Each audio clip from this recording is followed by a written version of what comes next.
En utilisant la relation de Schall, simplifiez les écritures des vecteurs u, v et w.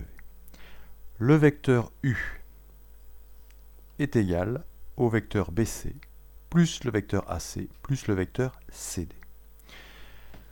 Alors ici, je regarde le premier vecteur de ma somme, c'est le vecteur bc. Son origine, c'est le point B, son extrémité, c'est le point C. Pour utiliser la relation de Schall, je regarde s'il n'y a pas un vecteur dont l'origine est la même que celle de l'extrémité du vecteur BC, c'est-à-dire le point C. Eh bien, je remarque que j'en ai un. Ici, c'est le vecteur CD. Donc, je vais réécrire autrement la somme qui est indiquée sur l'énoncé.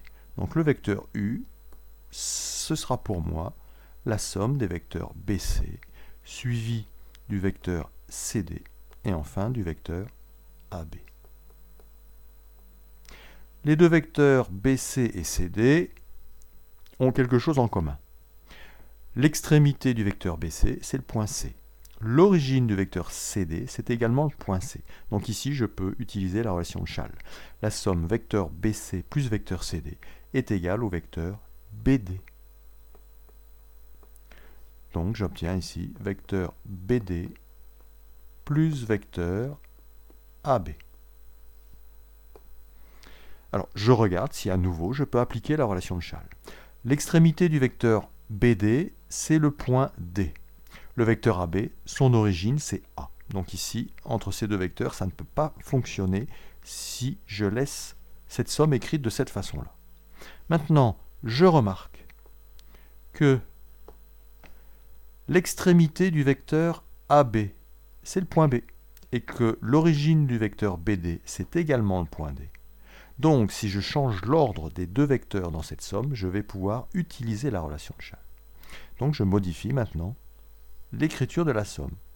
Je vais écrire qu'elle est égale au vecteur AB plus le vecteur BD. Maintenant, les deux points ici sont les mêmes. L'extrémité du vecteur AB, c'est le point B. L'origine du vecteur BD, c'est le point B. Donc, je peux utiliser la relation de Schall. Et j'obtiens donc comme résultat vecteur AD. Voici pour la première somme. Je vais faire la même chose avec le vecteur V. Alors ici, pour éviter toute erreur, je vais éliminer la soustraction. Le vecteur V, il est égal à la somme du vecteur CA, de l'opposé du vecteur BA, et avec la somme du vecteur BC. Donc le vecteur V, il est égal au vecteur CA, plus l'opposé du vecteur BA, c'est-à-dire le vecteur AB, plus le vecteur BC. Et bien ici, on voit que c'est très facile, puisque les vecteurs sont dans le bon ordre. Les vecteurs CA et AB. Ici, je vois que je vais pouvoir utiliser la relation de Schall, puisque l'extrémité du vecteur CA, c'est le point A, et l'origine du vecteur AB, c'est également le point A. Donc ici, la somme de ces deux vecteurs va me donner le vecteur CB. Donc je vais avoir vecteur CB plus vecteur BC. Idem, je vais pouvoir ici utiliser la relation de Schall. Pourquoi? Tout simplement parce que l'extrémité du vecteur CB, c'est le point B, et l'origine du vecteur BC, c'est le point B également. Donc cette somme va être réduite au vecteur CC. Maintenant, le vecteur CC, sa longueur, elle est nulle. Donc le vecteur CC, c'est le vecteur nul, que l'on note 0 avec une flèche au-dessus. Il ne reste plus qu'à faire la dernière partie de l'exercice, calculer le vecteur W. Alors même chose ici, il y a plusieurs soustractions.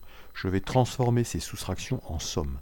Donc soustraire un vecteur, c'est ajouter son opposé. Donc le vecteur W, il est égal au vecteur DC, plus l'opposé du vecteur BD, qui est le vecteur DB. On change le sens du vecteur. Maintenant, plus l'opposé du vecteur AB, c'est-à-dire plus le vecteur BA. Encore une fois, j'ai changé le sens du vecteur, j'ai changé origine et extrémité. Maintenant, plus l'opposé du vecteur AC, c'est-à-dire plus le vecteur CA. Alors, j'essaye d'arranger correctement l'ordre dans lequel je vais écrire mes vecteurs pour pouvoir utiliser la relation de Schall. Alors, le premier vecteur, le vecteur DC, son extrémité, c'est le point C. Et je vois que dans la liste des vecteurs, il y en a un, le vecteur CA, dont l'origine est également le point C. Donc je vais associer ces deux vecteurs. Donc, je vais dire que cette somme est égale au vecteur DC plus vecteur CA plus la suite, vecteur DB plus vecteur BA. Ce qui va me donner vecteur DA plus vecteur DB plus vecteur BA. Maintenant, pour les deux derniers, je regarde si également je peux utiliser la relation de Schall. Bon, on voit, c'est immédiat. Hein. Le vecteur DB a pour extrémité le point B, et le vecteur BA a pour origine le point B également. Donc, entre ces deux vecteurs, je peux utiliser la relation de Schall. Je vais obtenir, comme résultat, égal vecteur DA plus vecteur DA. Maintenant, on ne peut plus utiliser la relation de Schall. Les deux vecteurs ne sont pas compatibles pour cela. Mais vecteur DA plus vecteur DA, vous savez que c'est égal à 2 fois le vecteur DA. Et voici cet exercice terminé.